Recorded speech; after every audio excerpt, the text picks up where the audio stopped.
Bismillahirrahmanirrahim. Alhamdulillahi rabbil alamin. Nahmaduhu wa nasta'inuhu wa nastaghfiruh. Wa na'udzu billahi min shururi anfusina wa min sayyiati a'malina. Man yahdihillahu fala mudilla lahu wa man yudlil fala hadiya lahu. Asyhadu an la ilaha illallah wahdahu la syarika lahu wa asyhadu anna Muhammadan 'abduhu wa rasuluh.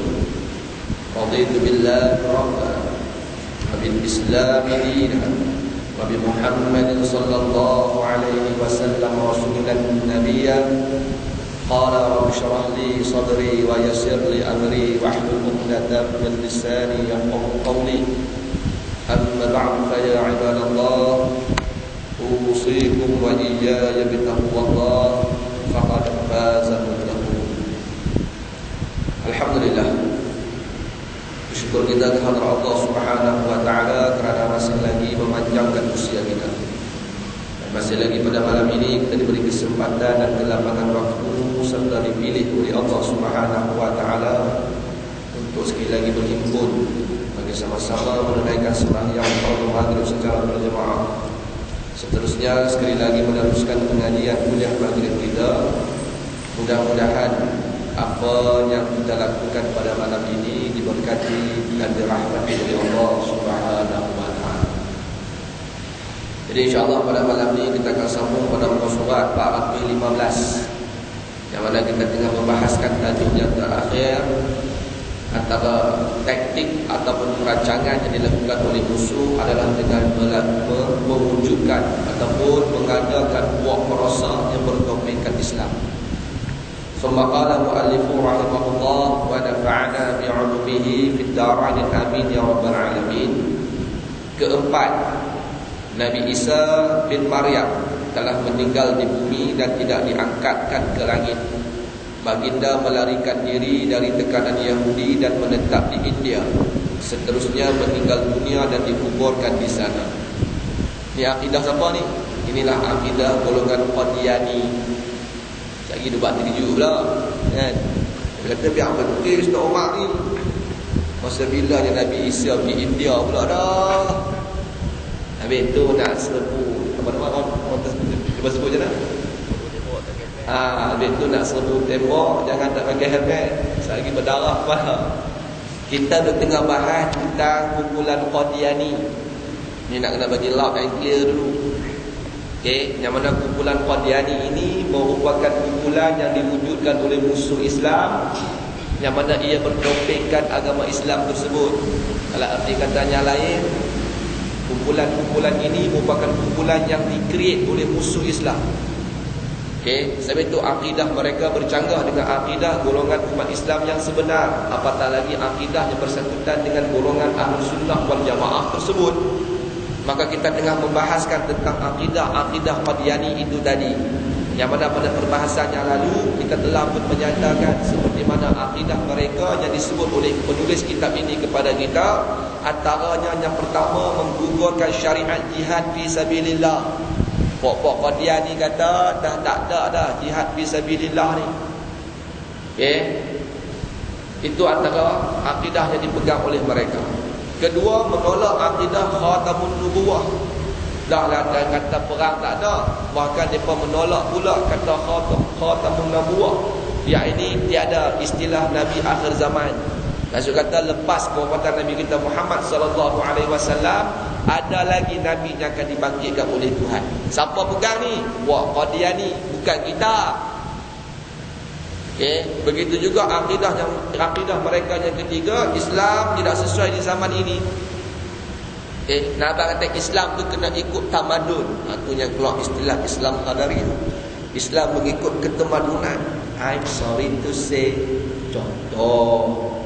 Okey, jadi nak abang kata dia sebut Islam ni dia kena ikut tamadun. Dia kena ikut suasana kehidupan masyarakat di zaman multimedia super koridor. Satu yang dia kata hudud tak relevan, tu yang dia kata hudud hukum orang zaman batu kejam. Sebab apa? Sebab inilah fahaman yang dipegang oleh golongan Qadiani tersebut. Dengar elok, kumpulan Qadiani bukan akidah kita golongan Ahlussunnah wal Jamaah. Dan pada malam ni kita nak sambung antara akidah mereka yang keempat, yang mana mereka bertopingkan agama Islam, walhal hakikatnya mereka jauh tersasar daripada agama Islam itu sendiri, dengan mana mereka menyatakan Nabi Isa bin Maryam telah meninggal di bumi dan tidak diangkatkan ke langit. Bukan takat itu, mereka kata baginda yakni Nabi Isa melarikan diri dari tekanan Yahudi dan menetap di India, seterusnya meninggal dunia dan dikuburkan di India. Ini akidah golongan Qadiani, bukan akidah kita. Okay? Jadi inilah antara kumpulan yang diwujudkan oleh musuh, yang mana mereka nak merosakkan Islam itu melalui kumpulan-kumpulan tersebut. Tapi kita reti Islam ini milik Allah Subhanahu wa taala. Allah akan bangkitkan golongan-golongan yang akan mempertahankan agamanya sehinggalah berlakunya hari kiamat. Cuma kita duk minta doa lah ni, mudah-mudahan Tuhan pilih kita duduk dalam kumpulan yang menegakkan agama Allah Subhanahu wa taala, bukan duduk dalam kumpulan seperti mana kumpulan Qadiani yang tengah kita bahaskan ini. Maka tujuan disebarkan kepercayaan ini untuk mempersiapkan dirinya kepada nubuah. Siapa dia ni? Ghulam Mirza Ahmad ni lah. Okay? Mirza Ghulam Ahmad ni, dialah pengasas Qadiani. Nah, abang kata yang disebut Nabi Isa lari pergi India, lepas tu mati dekat India sebab apa? Sebab dia nak mempersiapkan dirinya kepada nubuah. Kerana bila Al-Masih telah meninggal, bermakna Al-Masih tidak turun lagi ke bumi. Ghulam si penyesat ini berkata, oleh kerana Al-Masih telah meninggal, maka akulah lelaki yang dijanjikan menjadi Rasul untuk membaiki seluruh manusia. Tujuannya dia kata itu sebab apa? Sebab dia nak replace tempat Nabi Isa alaihissalam tersebut. Ini keadaan yang penulis disebut dekat kita, antara akidah yang dipegang oleh golongan Qadiani. Mirza Ghulam Ahmad mengaku kata dialah Nabi ataupun dialah Al-Masih yang dijanjikan. Sebab apa? Sebab Nabi Isa dah mati ataupun wafat di India.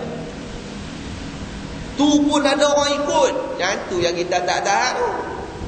Kan? Orang Malaysia tak ada pokok ni berlambak di pasaran. Kasih geluguk tak tahu ada ke tak ada. Tapi kalau belah-belah KL, belah Selangor, boleh jumpa pokok ni. Mereka ada markas mereka. Masuklah website lagi. Okay, masuk JAKIM, type ajaran sesat. Dia keluar berjujut, berkenjak. Okay, boleh cari lagi address dia, map pun boleh pergi. Nak pergi ziarah pun boleh. Kok lah nak pergi berkenalan, dah tak ada kerja sangat. Kan? Dah cemuih dah, duk mengaji akidah duk sunnah ni. Kok nak pergi mengaji pula akidah Qadian. Try. Takut hampir tak balik yang dia. Sebab ajaran sesat ni dia menjanjikan 1001 macam keistimewaan. Antunya orang syok masuk ajaran sesat ni. Sebab apa? Semayang tak payah macam kita pakai niat. Tak mau. Tak semayang pakai niat, tapi makan India punya talam, nala reka punya talam. India punya ada kayu. Yang tu pun tak ada. Apa salahnya makan pun pakai niat? Ada? Mana ada? Okay. Tapi tang semayang pakai niat, tang puasa pakai niat saja. Ni kata ajaran sesat ni. Sebab itu orang seronok, tambah-tambah orang zaman multimedia super koridor. Sebab zaman ni zaman instant. Okay. Zaman mi Maggi cepat dimasak, sedap dimakan. Zaman ni zaman yang orang syok kepada benda-benda yang simple, benda-benda yang cepat. Satu yang bila mengaji pun tak ada 2-3 hari terus nak jadi tok syekh. I'm sorry to say, sabar Zat. Okay. Nak kalut di mana? Orang lain pun mengaji tak kalut macam kita pun. Kita sesa mengaji dandan. Ini keadaan yang berlaku zaman multimedia super koridor. Okay. Habis itu kita berdoa supaya Allah Ta'ala tak letakkan kita dalam golongan-golongan tersebut. Maka tujuan dinyatakan akidah ini tidak lain dan tidak bukan kerana Mirza Ghulam Ahmad ingin menjadi Nabi. Kerana apa? Kerana apabila Nabi Isa sudah mati ataupun wafat, maka dia mendakwa diri dia merupakan Nabi yang dijanjikan untuk membaiki seluruh manusia. Maka akhir-akhir ini kita perhatikan kebanyakan orang-orang Islam yang menentang kepercayaan terangkatnya Nabi Isa alaihissalam ke langit dan akan turun semula di akhir zaman, mengguna dan mengulangi dalil-dalil yang sama pernah digunakan oleh Mirza Ghulam Ahmad tanpa memahami hakikat sebenar yang mereka ucapkan dan tak ubah seperti burung kakak tua, kata penulis kitab ini. Dia kata memang ada di akhir-akhir ini. Nak kata zaman dia tulis kitab ni tahun 80-an. Kita pun kadang-kadang kita jumpa juga puak-puak ni yang kata Nabi Isa mana nak turun dah, dia kata. Padahal dalam Quran terang-terang Tuhan sebut wa ma qataluhu wa ma salabuhu walakin syubbiha lahum. Ayat tu sepasal. Satu lagi ayat. Kena ayat dia wa rafa Allah. Wah, ayat tu. Ayat Nabi Isa Allah Taala angkat tu. Jadi nak baca dalam ayat tu Tuhan sebut Allah Taala mengangkat Nabi Isa. Okey, ke satu darjat. Maksud kata mengangkat naik ke atas ya. Bila kita sebut atas ni kita sebut langit nah. Okey, kita buka dalam surah Ali Imran ke surah Nisa. Saya lupa ayat tu. Ayat tu familiar ke duk ngapai tu ni. Kan? Main dengan tak ulang duk ada lah. Okey. Jadi nak baca dalam ayat tu Allah Taala menceritakan bagaimana Allah Taala mengangkat Nabi Isa alaihi salam. Dan akidah kita merupakan Nabi Isa diangkat dan Nabi Isa lah yang akan turun untuk membunuh Dajjal. Dia tak betul? Okay. Nabi Isa sahaja yang mampu untuk mengalahkan Dajjal. Nabi Isa lah yang akan membunuh semua babi. Nabi Isa yang akan mematahkan seluruh salib. Itu hadis yang dinyatakan oleh Nabi. Berdoalah mudah-mudahan kita berada di zaman tersebut. Kita bersama dengan kumpulan Nabi Isa AS dan juga Imamul Mahdi untuk memperjuangkan agama Allah Subhanahu Wa Taala sehingga ketitisan darah yang terakhir. Ada kaedah berjuang tu lah. Nak berjuang ni biar betul-betul. Okey, alang-alang menyelup perkasa biar sampai ke pangkal lengan. Okey, ku genggam bara api biar sampai jadi abu. Ni kaedah orang nak berjuang. Tu dia boleh keluar istilah lawan tetap lawan. Kita duk lewat kok ni ya, berjuang apa? Okey. Jadi kaedah orang berjuang ni dia tak serupa macam kita. Okey, habis tu pejuang-pejuang ni Allah Taala pilih. Okey, dia ada talent yang Tuhan bagi. Okey. Memang dia berana Allah Taala dah takdirkan dia menjadi pejuang. Memang dia berana Allah Taala dah takdirkan dia ada talent to be a leader. Ingat senang nak jadi leader ni. Sembang ni nak habis sembang tu ya. Sembang kedai kopi tepuk meja-meja ni. Kalau aku jadi menteri dia kata cai tu kalau. Okey, masalah dia tak jadi pun. Ni benda-benda yang kita kena faham. Sebab itu kita boleh berusaha, kita boleh menuntut ilmu nak jadi somebody. Tapi hakikatnya ia merupakan ketentuan yang telah ditetapkan oleh Allah Subhanahu Wa Taala kepada kita. Sebab itu kita redha dan pasrah di atas segala ketetapan tersebut. Okay. Tuhan dah takdir dah jadi ustaz. Nak buat jadi ustaz dah. Ni ustaz nak jadi, artis nak jadi, lawyer pun dia juga. Contoh. Kan semua profession dia nak tibai kat dia ni. Sabak zagut, perbaik lampu pun dia, komen kereta pun dia. Biar betul. Bagi orang libat dia semua pun. Kan? Ni semua kita. Okay. Jadi nak kata ini kaedah yang perlu kita faham dalam kehidupan. Jadi disebut boleh jadi ia satu konspirasi baru untuk menghidupkan kembali prinsip-prinsip ajaran Qadiani di Mesir. Penulis ini fokus dekat Mesir lah. Kita fokuslah dekat negara kita. Nak kata bagaimana adanya kumpulan-kumpulan ajaran sesat tersebut yang dinamakan seperti nama Qadiani ini, yang mana mereka menyatakan Nabi Isa dah takkan turun. Okey, dia berkata Nabi Isa dah wafat. Walhalnya ianya merupakan akidah yang dipegang oleh golongan Ahlussunnah wal Jamaah dan diiktifak oleh ulama, ijma' ulama mengenai perkara tersebut. Jadi benda-benda ni sebenarnya merupakan basic akidah yang perlu ada dalam diri kita. Itu yang kita dah mengaji kitab I'tiqad Ahlussunnah wal Jamaah sebelum ni, yang menceritakan kepada kita tentang akidah-akidah tersebut. Tapi bila kita tak faham akidah kita tak mengaji akidah kita mengikut kaedah yang sebenar, itu yang kita mudah dipengaruhi, diinfluence oleh kumpulan-kumpulan sesat tersebut kerana kita tidak memiliki teori mengenai perkara-perkara sesat itu tadi. Habis itu Abu Zar Al-Ghifari, antara sahabat Nabi yang sering bertanya kepada Nabi tentang dosa, sering bertanya kepada Nabi tentang perkara-perkara maksiat. Okay, sehingga akan memberi ataupun menjadi satu kepelekan kepada sahabatnya lain. Sebab sahabat ni semua tanya pahala je. Macam kita kan, patang lepas minta petua. Petua nak jadi kebal saja, petua nak jadi kemas saja. Abu Zar dia tanya benda yang sebaliknya, benda yang berlawanan dengan kebaikan, iaitu kejahatan. Maka bila ditanya kepada dia, pasal apa nak tanya Nabi pasal benda jahat? Dia kata bila aku kenal benda jahat, aku tidak akan melakukan kejahatan, automatically aku melakukan kebaikan. Kita ni benda jahat kadang-kadang kita tak kenal dia. Duk rasa macam tikar ekor tu betul sebab ada lesen. Rupanya haram. Dia duk perasan ada lesen halal. Contoh. Sebab apa? Sebab dia tak kenal. Dia kata ni buka kedai segi punya luas kan? Takkan tak halal kot. Dia tak betul. Logik fikir pun kita kata betul ke dia. Kan? Kalau haram ni orang ni sembunyi-sembunyi, lagak ayam dalam kampung, tu haram lah tu. Sebab apa? Sebab buat sembunyi-sembunyi. Benda jahat, benda haram mana ada orang buat tunjuk ke orang tu ya? Ni terang-terang, kedai 4 ekor, nombor 4 digit. Okey, buka pula ikut time 10 sampai pukul 10 malam. Contoh je lah. Aku tak tahu buka pukul apa. Kan? Buka pukul 7. Tak, tutup pukul 7. Okey. Entah tahu. Tutup ke 7. Syekh kata, tak ada masalah. Tutup ke 7, terang-terang. Okey, kepala batas lah. Bukan kepala batas, kasi keluar dah. Awak pula tak ada, bukan ada tepi ni yang satu. Tu tikui. Haramnya. Oh, haramnya. Hampa tak keluar report pun. Awak tak pergi report dah tak haram. Okey. So nak abang kata, dia tak mengenal kejahatan. Bagi dia benda tu terpampang, takkan salah kot. Aku yang masuk rupanya baru tahu kata judi haram walaupun ada lesen. Ni benda yang dah berlaku dalam masyarakat kita.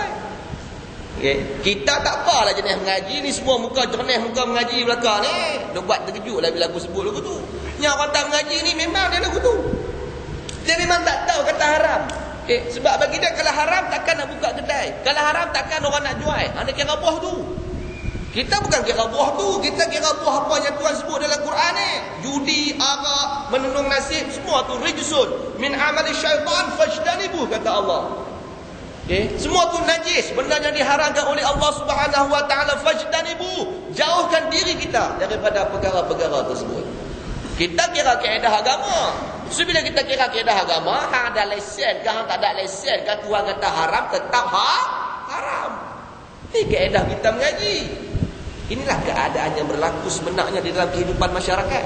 Itu yang Abu Zar Al-Ghifari, dia tanya Nabi tentang perkara-perkara kemaksiatan, dia tanya Nabi tentang perkara-perkara dosa. Sebab apa?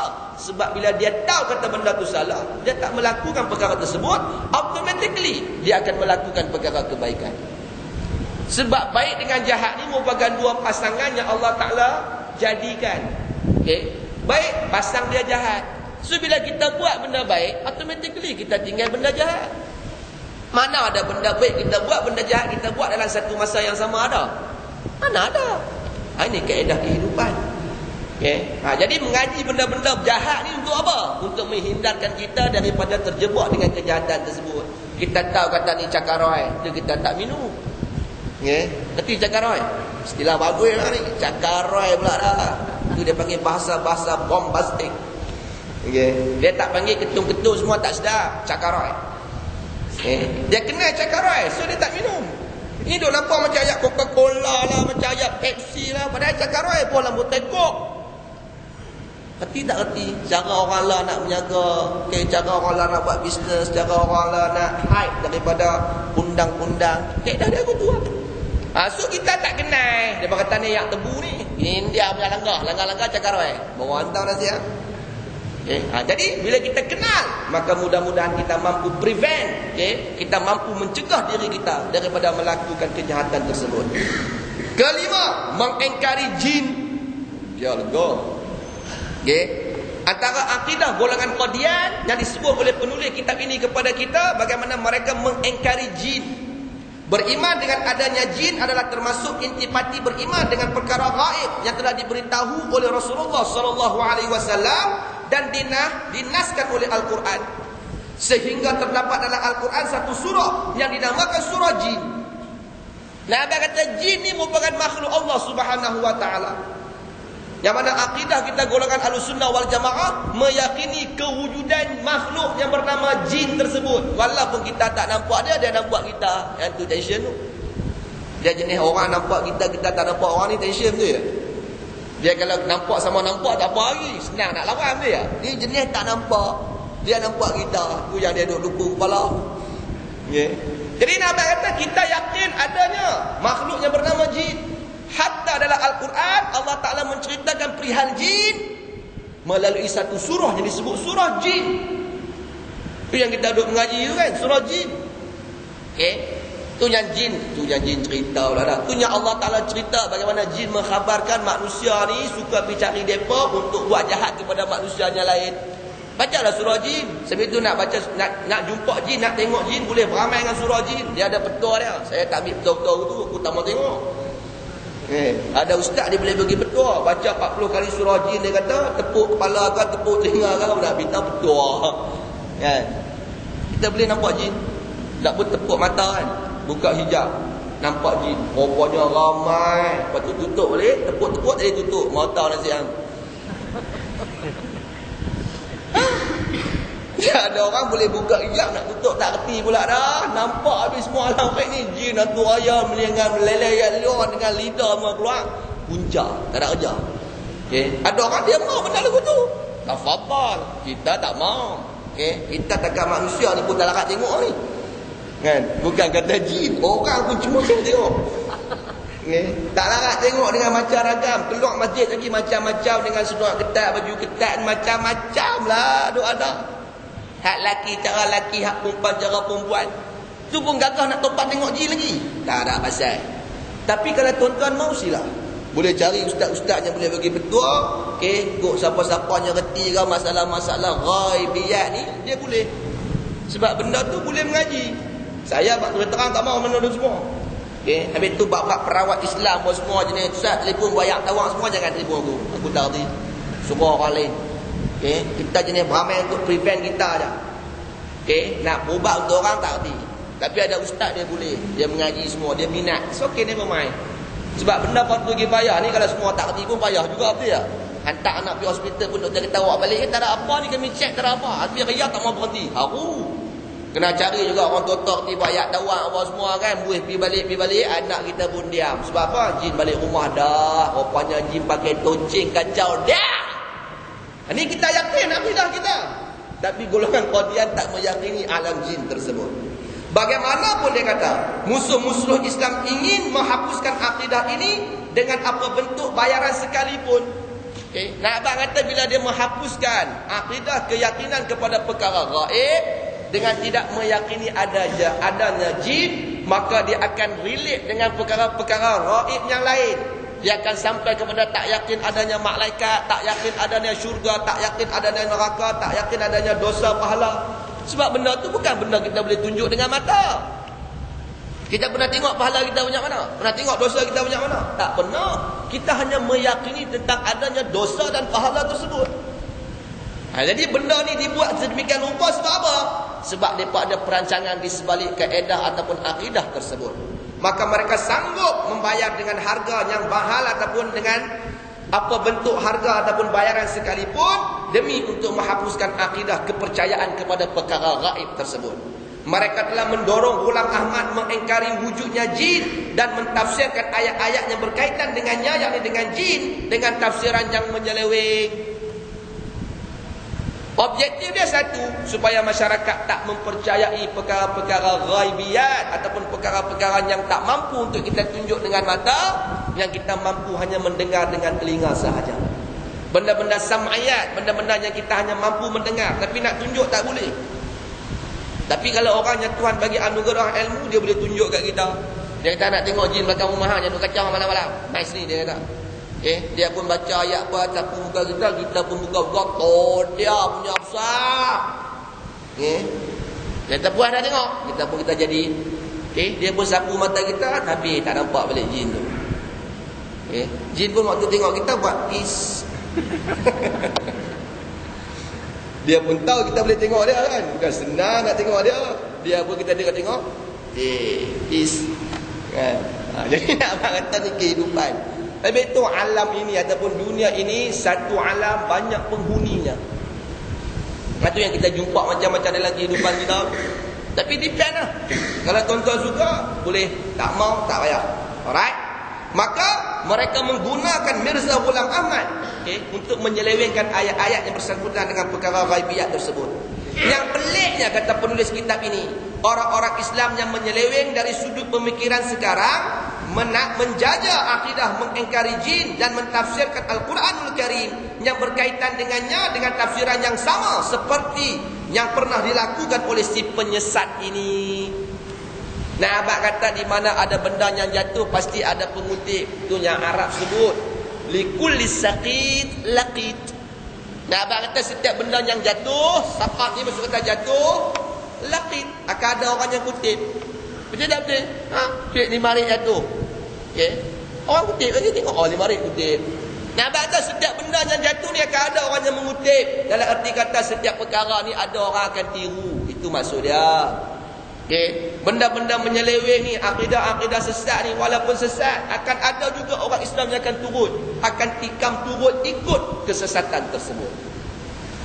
Itu yang saya kata kita berdoa kepada Allah, mudah-mudahan Tuhan pelihara kita daripada ajaran-ajaran sesat itu tadi. Sebab apa? Sebab ajaran sesat itu tumbuh bak cendawan selepas hujan. Yang tu yang tak tahan. Okay. Ajaran sesat lah ni pula kadang-kadang dia bertopengkan dengan serban, bertopengkan dengan jubah. Macam gambar baru ni dia tunjuk dalam TV 3 pula dah. Dalam Astro tu gambar apa? Alah, ada gambar boykot sakan. Okey, boykot Astro konon. Dah ada dalam apa nama OIC tu. Gambar apa tajuk dia serupa ajaran sesat tu. Okay. Menceritakan bagaimana orang-orang zaman sekarang ni mudah disesatkan. Sebab apa mudah disesatkan? Sebab dia tak ada basic agama. Dia memang beranak dalam keluarga Islam, tapi dia tidak pernah mengenal agama tersebut. Melainkan bila sampai satu masa kesedaran Islam tu timbul, dan dia pula bertemu dengan orang yang tak sepatutnya ia ikuti. Itu yang jadi sesat. Kan? Orang yang menjanjikan syurga dalam keadaan yang cepat, yang penting ada duit boleh beli syurga, macam beli tiket wayang pula. Yang tu tak tahan. Kan? Main pula wala ni duit banyak. Nak heran apa? Jadi benda-benda ni dah sebenarnya yang menyebabkan perkara itu tumbuh bak cendawan selepas hujan. Sebab itu akidah ni merupakan perkara yang paling penting. Sebab itu Tuhan sebut fa'lam annahu la ilaha illallah. Ketahuilah bahawasanya tiada Allah, tiada Tuhan melainkan Allah. Itu yang kita mengaji sifat 20 tu, mengikut akidah golongan Ahlussunnah wal Jamaah. Sebab apa? Sebab tu akidah asas kekuatan keimanan kepada Allah Ta'ala. Bila kita faham perbahasan sifat 20 mengikut kaedah yang sebenar, barulah kita ada akidah dalam hidup kita. Barulah apa jua yang berlaku yang kita nampak di hati hanyalah Allah. Ini Tuhan pun tak kenal. Itu yang payah nak sembang. Okay. Jadi benda inilah sebenarnya yang disebut oleh penulis ini kepada kita, yang mana mereka mengikuti apa yang ditinggalkan oleh Mirza Ghulam Ahmad, yang dilakukan oleh dia, dengan mereka juga mengingkari tentang perkara yang berkaitan dengan jin tersebut. Manakala yang keenam antara akidah golongan Qadian, menggugurkan kewajipan haji. Ini semua benda basic ni, tapi ada orang ikut. Itu yang kata sesat. Okay. Ghulam Ahmad mendakwa menunaikan fardu haji bukan ke Mekah tetapi ke Qadian, ke tempat dia. Dulu dak kalau pergi haji apa nama, bukan balik pulau. Apa-apa belah-belah pulau juga kan. Ada satu kampung tu lah, saya sebutlah kampung tu. Lah tak ada agut dulu. Tapi tak tahu ada ke tak ada. So nak abang kata Mirza Ghulam Ahmad kata pergi haji bukan di Mekah tapi di Qadian, di tempat dia.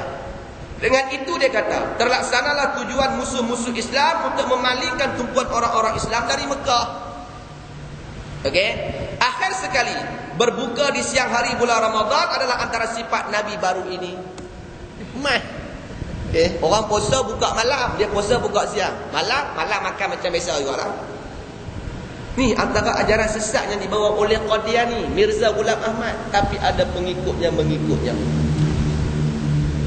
Okay. Habis tu kita yang ada akidah, kita rasa pelik lah. Takkan dia ikut ke ustaz? Duk takkan apa? Ikut dah. Bukan takkan, ikut dah bro. Duk takkan apa? Takkan benda basic ni pun tak tahu kot. Dia bukan kira takkan, benda ni dah berlaku. Jadi nak abang kata ni antara ajaran yang dibuat oleh golongan-golongan musuh Islam untuk memburukkan Islam melalui kumpulan-kumpulan yang bertopengkan Islam itu tadi. Inilah dia prinsip ajaran Qadian yang cuba disebarkan oleh musuh-musuh Islam ke seluruh pelosok tempat. Mereka mendirikan markas-markas penyebaran di seluruh negara Eropah dan Afrika dengan membekalkan kepada pengikut ajaran Qadiani sumber kewangan dan bantuan yang perlu demi menghancurkan Islam. Nampak? Dia support kumpulan-kumpulan sesat ni. Janji hang buat kerja menyesatkan umat Islam. Tapi tu supporter popok ni kuat. Tu yang kadang-kadang undang-undang tidak mampu untuk mengapa-apakan mereka. Walhal terang-terang sesat. I'm sorry to say. Sebab apa? Ada the hidden hand yang duk cover dia. Tu ngeri. Habis dia bila bersembang bab undang-undang apa semua ni, nak kena bersembang dengan pihak berkuasa. Mereka saja yang tahu kedudukan yang sama waktu dengannya. Tapi nak kata apa? The Benedict Code. Kalau kita mengaji lagi kaedah kitab yang lebih tinggi daripada kaedah kitab ni, dia akan habaq kata the Benedict Code, yang mana benda ni semua dirancang oleh Vatican kepada seluruh penguasa-penguasa dunia yang menguasai pemerintahan dunia, sama ada dalam negara umat Islam ataupun sebaliknya. Apapun yang ikut order kami. Ni yang tak tahan. Habis tu kita orang Islam kena yakin dengan seyakin-yakinnya akan kekuatan kehendak Allah Subhanahu wa taala. Tu yang Tuhan sebut dalam Al-Quran, wa makaru wa makarallah wallahu khairul makirin. Mereka merancang, Allah juga merancang, dan Allah lah sebaik-baik perancang. Terus kita baca kitab kita ni pun kita tak boleh nak tempih dah perancangan ni pun. Ni baru mukadimah yang sebenarnya kitab ni. Tu tak kira lagi kumpulan-kumpulan Illuminati yang merancang setiap hari perancangan menjahanam dan melambatkan kebangkitan Islam. Lah kaedah-kaedah tu tuan tak boleh masuk blog, tekan blog Illuminati, dia akan keluar berkenja-kenja. Blog yang menceritakan tentang gerakan Freemason, gerakan Illuminati yang merancang bagaimana untuk melambatkan kebangkitan Islam, termasuklah di dalam negara pun yang tercinta ini. Sebab mereka mengetahui akan hakikat kebangkitan Islam itu akan berlaku. So cara dia apa? Melambatkan proses itu tadi. Itu yang kita buat pakai duk lambat ni. Apa? Berkeli hang aku, berkeli pasal politik. I'm sorry to say. Padahal kalau ikut kaedah, kita kena bersatu. Sebab kaedah agama ni bersatu. Tapi kita divide and rules, melandaskan kepada politik kepartian. Itu yang berkadu berkeliu. Padahal benda tu melambat kalau proses kebangkitan Islam. Itunya dia pecahkan negara umat Islam menjadi pecah dan perintah. Negara umat Islam dijuzuk-juzukkan dengan border-border sempadan kenegerian dan yang sama waktu dengannya. Sebab apa? Sebab dia tak mau bersatu. Sebab bila bersatu kuat. So benda-benda itu semua merupakan perancangan yang tidak kunjung hentinya yang dilakukan oleh mereka. Ada saja orang yang cuba untuk menentang mereka, akan ada tangan-tangan yang akan cuba menangkis serangan-serangan ataupun kebangkitan tersebut. Itu yang sehingga mereka mampu mengharamkan Ikhwanul Muslimin di Mesir. Benda itu terang-terang. Orang yang memiliki pemikiran yang sempurna, menyatakan tentang kebenaran perkara tersebut. Tapi kalau buta mata hati tak orang bayar, yang tu tak orang bayar. Tuhan tutup hati dia, tak boleh menerima kebenaran, yang tu tak orang bayar. Tapi orang yang Tuhan buka mata hati, orang yang Allah Ta'ala buka pemikiran dia, dia boleh beza antara baik dan jahat. Mana mungkin menyokong kerajaan As-Sisi bersama dengan tentera-tenteranya untuk memimpin memerintah Mesir apabila mandat diberikan oleh rakyat Mesir kepada Mursi. Ini benda-benda yang berlaku. Jadi nak abang kata mukaddimah yang dia sebut dalam kitab ni kat kita, dia nak sebut lagu tu lah. Bagaimana kumpulan-kumpulan ajaran sesat ni, dia ada funder dia. Orang yang fund kepada mereka untuk menggerakkan gerakan tersebut. Nak jadi apa jadi. Yang penting benda ni perlu kita sebar luaskan. Dan ada saja golongan-golongan yang bangkit menentang. Golongan itu perlu juga dihapuskan. Itu yang sampai tak pergi mengajak dah. Contoh kan, ulama di gang apa semua Malaysia ni lama dah berlaku. Boleh faham? Itu semua antara agenda-agenda yang dilakukan oleh pihak musuh. Tapi yang tak tahan, dia menggunakan orang Islam itu sendiri untuk menjahanamkan Islam. Itu kita tak tahan. Nah, abang kata dia gunakan kapak yang hulunya kayu untuk menebang pokok yang juga akan menjadi hulu kapak tersebut. Maksudnya kata kayunya memotong kayu, permatanya memotong permata. Maka di Israel contohnya, pengikut ajaran Qadian membina sekolah dan markas hasil bantuan kerajaan Israel. Mereka mempunyai kedudukan terhormat di majlis-majlis rasmi dan rakyat di sana. Sebab apa? Sebab mereka sesat. Sebab itu musuh ni bila dia boleh shake hand dengan kita, bila dia boleh duduk semeja dengan kita, bermaksud kita ada something wrong somewhere. Benda yang disebut kat kita. Apa yang disebut di Israel ni, bagaimana Israel boleh support golongan-golongan Qadian? Sebab mereka bawa bendera Islam, mereka mengaku mereka kumpulan Islam. Bahkan mereka diberi kedudukan terhormat di majlis-majlis rasmi dan rakyat di sana. Sebab apa? Sebab mereka ni merupakan kumpulan-kumpulan ajaran sesat Islam. Sama juga dengan Iran dia. Dengan segala serban dia, dengan sumpah dia, kita tengok bismillah insya-Allah dia. Siapa kata mereka tak betul? Kita pun yang mampu di sunnah serban pun tak nak pakai. I'm sorry to say. Maka tak mula dah. Aku nak kata kat kami tu. Cuba tengok ulama-ulama Syiah. Bismillah masya-Allah. Tabarakallah. Dengan serban besar dia, dengan janggut dia. Siapa yang tak terpersona dengan penampilan tersebut? Sebab manusia ni dia mudah terpesona. Yang pertama sekali dengan pandangan mata, especially orang lelaki. Lepas tu dia tak boleh tengok perempuan dia lincin. I'm sorry to say. Sebab bila dia tengok panahan tu, an-nazratu kata Nabi sahmun min sihamil iblis. Pandangan itu anak panah daripada panahan syaitan. Anak panah daripada anak-anak panah syaitan. Itu yang bila dia tengok pandangan pertama, fall in love. Itu dia panggil cinta pandang pertama. Sebab apa? Sebab tengok. Tu yang tengok dengan serban besar, dengan jubah labuh, takkan tak betul kot. Rupanya merepek. Kapiakkan sahabatmu, kapiakkan sahabat ni, takkan betul. Ini benda yang dibuat, di-create. Sebab tu mereka tak pernah buat apa dekat Iran. Ada mereka pernah serang Iran?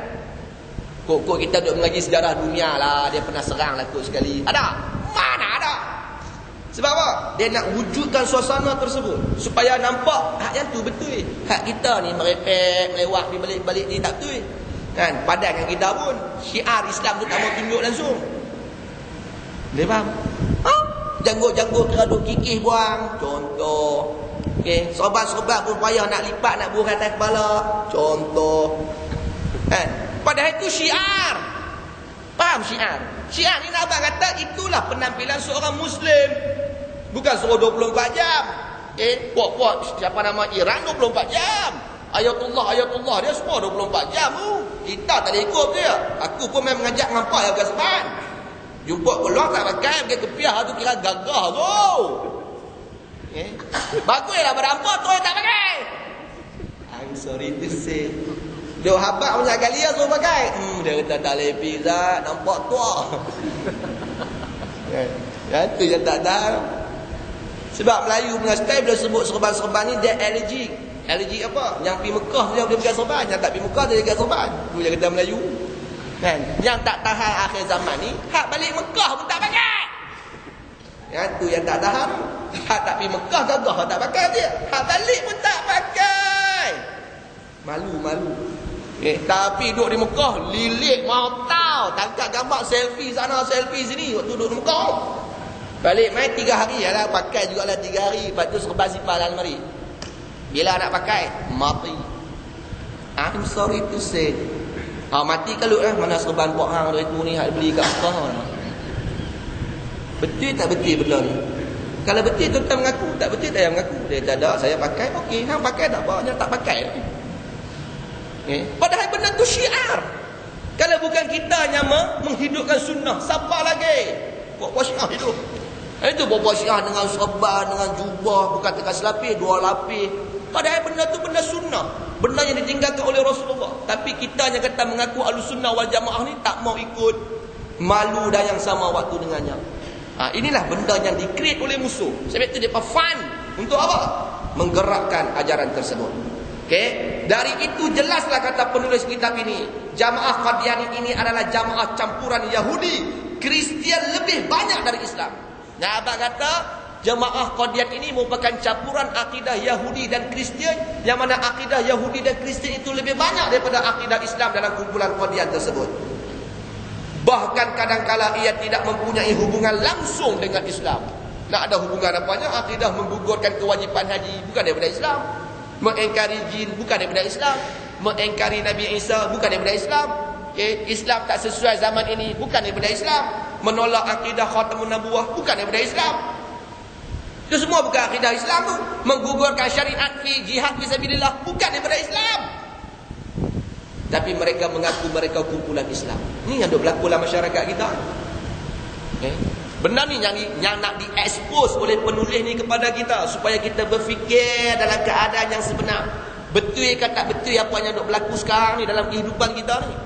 Kita mengaku Islam tapi kita tolak jihad fisabilillah. Kita condemn orang yang pergi berjihad. Kita halang dan yang sama waktu dengannya. Contoh, kita label mereka sebagai pengganas.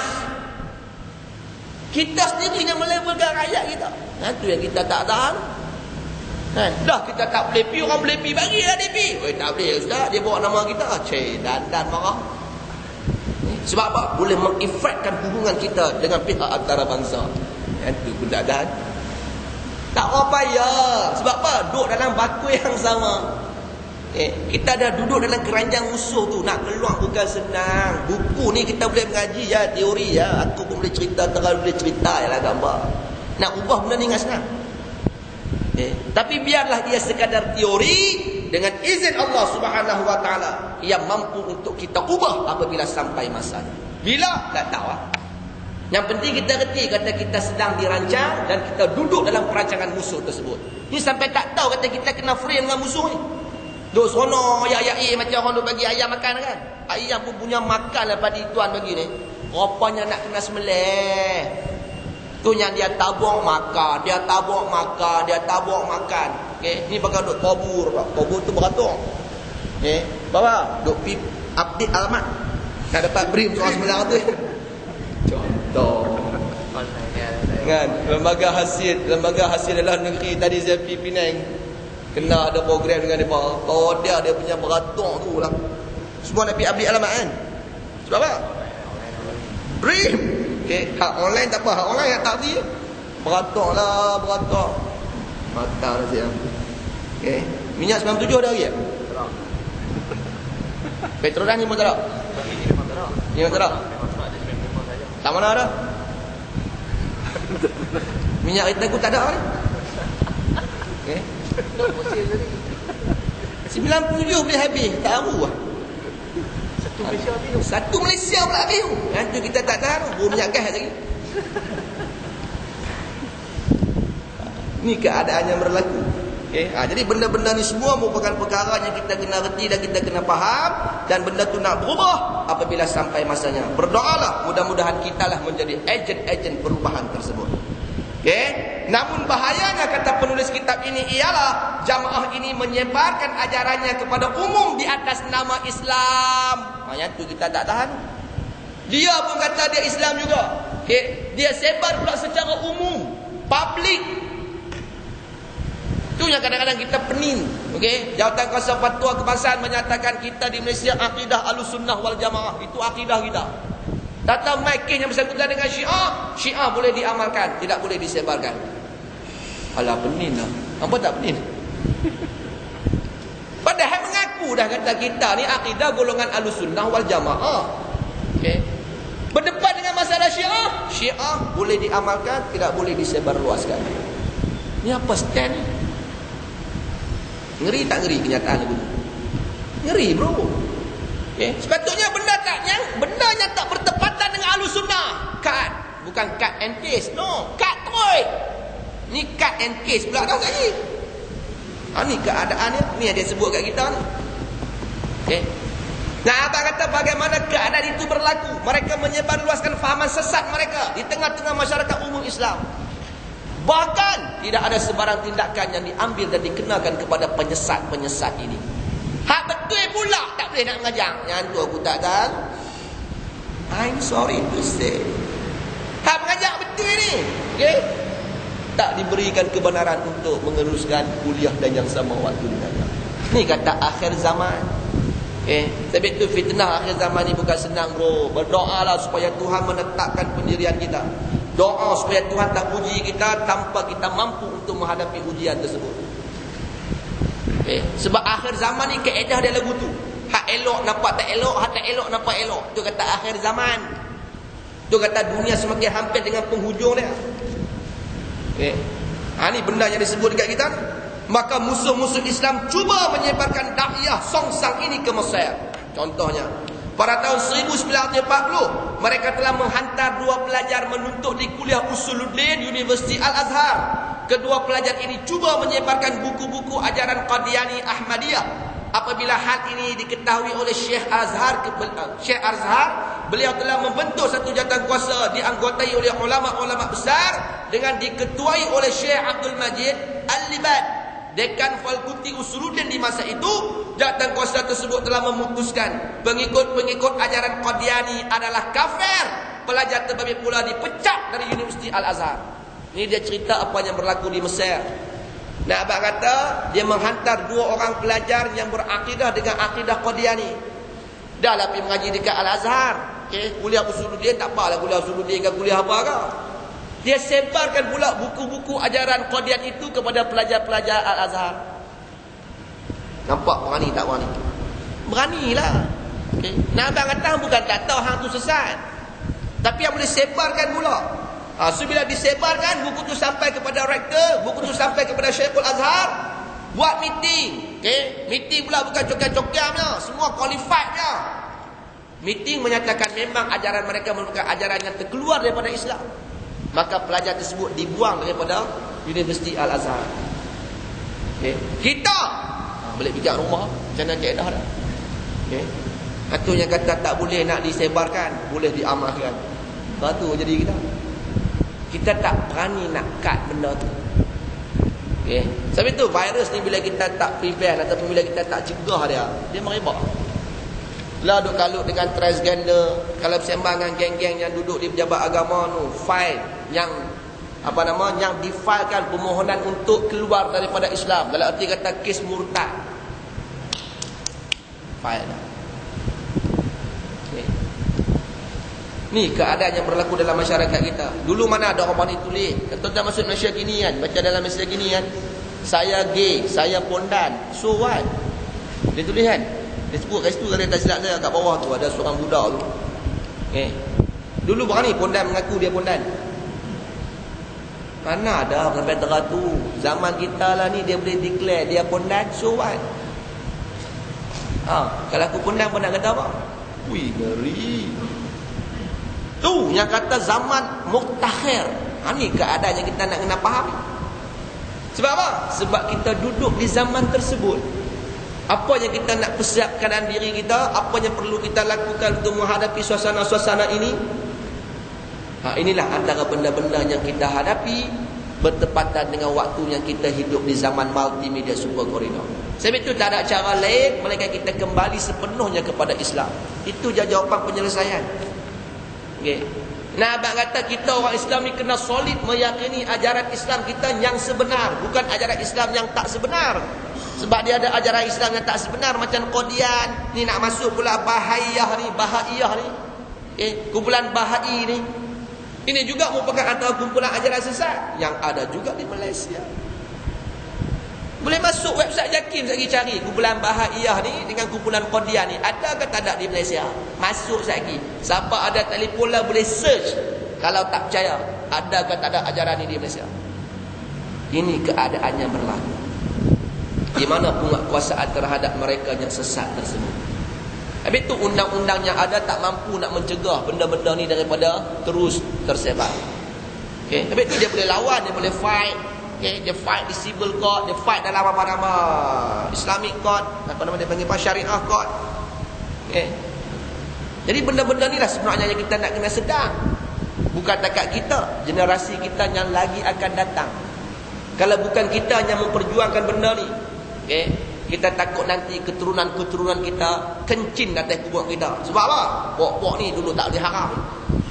Mereka ni lah yang dulu zaman mereka berlakunya perkara-perkara mungkar, mereka tidak bangkit mencegahnya. Kita lah yang menjadi mangsanya. So pakai kencing yang ramai atas kubur kita. Tak. Tu nak tanda apa tu? Tanda marah tu dia. Kita lah tak lah sampai kencing atas kubur dia. Sebab apa? Sebab orang tua-tua dulu pelepas kat kita semua kemai-kemai belakang. Pelepas sembahyang tarawih 20 dan pelepas buat apa nama zikir lepas sembahyang. Kita pula pergi override buat ni, buat 8. Faham? Kita yang override orang tua-tua kita dulu. Padahal dulu dia berpelepas kat kita elok dah. Apa yang mereka tinggalkan kepada kita merupakan kaedah peninggalan yang sebenar, kaedah peninggalan terbaik, kaedah-kaedah yang dilakukan oleh golongan salafus saleh terdahulu daripada kita. Tapi kita pula buat pandai, otter, okey, 8 tarawih, top up tazkirah. Cik, rasa kemas? Bukan masjid ni. Okey, masjid lain. Okey. Padahal itu bukan peninggalan orang tua kita. Agak-agak kita yang duk pelepah ke anak-anak kecil kita yang duk semayang 8 tazkirah ni, 10 tahun, 20 tahun akan datang, agak depa nak buat apa? Yang tu balik fikir rumah. Ada yang kata benda sunat je, kita menjaga pada Ramadan lagi bagus. Mau tahu nasihat. Okey, masjid lengang di bulan puasa. Sebab apa? Pakat duk menjaga. Adakah benda ni mustahil? Tak mustahil mah. Kalau dulu kita diasuh, dididik dengan keadaan tersebut pun kita boleh tinggal, apatah mereka yang kita didik dengan keadaan yang meninggalkan perkara itu. Tapi tu impak dia bukanlah 10, 20, 50 tak sampai kot, 30, 15 tahun akan datang. Kita tengok lah impak dia. Kalau umur panjang kita tengok berapa orang yang akan sembahyang tarawih di zaman tersebut.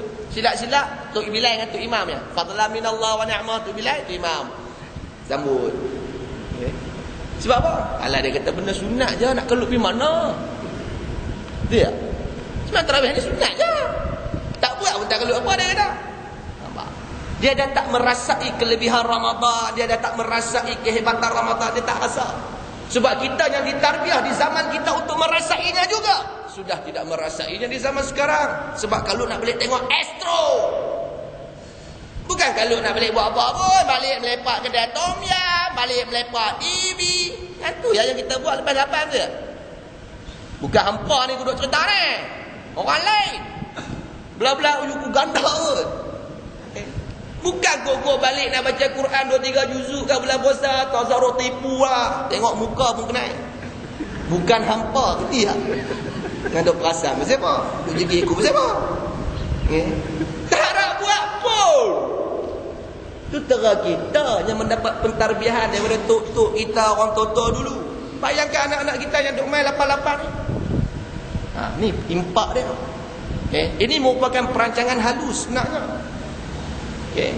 Tera kita yang duk zikir dulu pula segan zikir. Mana ada majlis-majlis zikir kampung-kampung orang semua. Tak ada. Tunggu tahlil orang bak nuyaruh lah. Tu pun kalau rajin. Kalau tidak, kalau angkat pinggan lah, buah ayak lah, buah nasi lah. Zikir sesat pula kau atas. Zikir sesat sangat. Hanya karaoke depan ni siapa pun tak boleh kata sesat. I'm sorry to say, inilah kehidupan di akhir zaman. Okay. Benda elok dipandang buruk, benda buruk dipandang elok. Bahaya, wallah subhanahu wa ta'ala alam. Sambung bulan depan pula, minggu depan. Alright, ada benda nak sharing, soalan nak tanya? Tak puas hati abang, saya boleh tidak tak lena.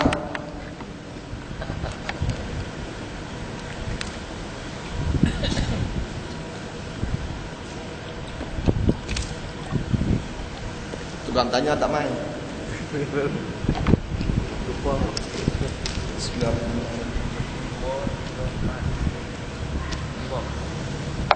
Lima lain sampai kesimpulan. 5 muka campur dengan kesimpulan. Conclusion kena baca.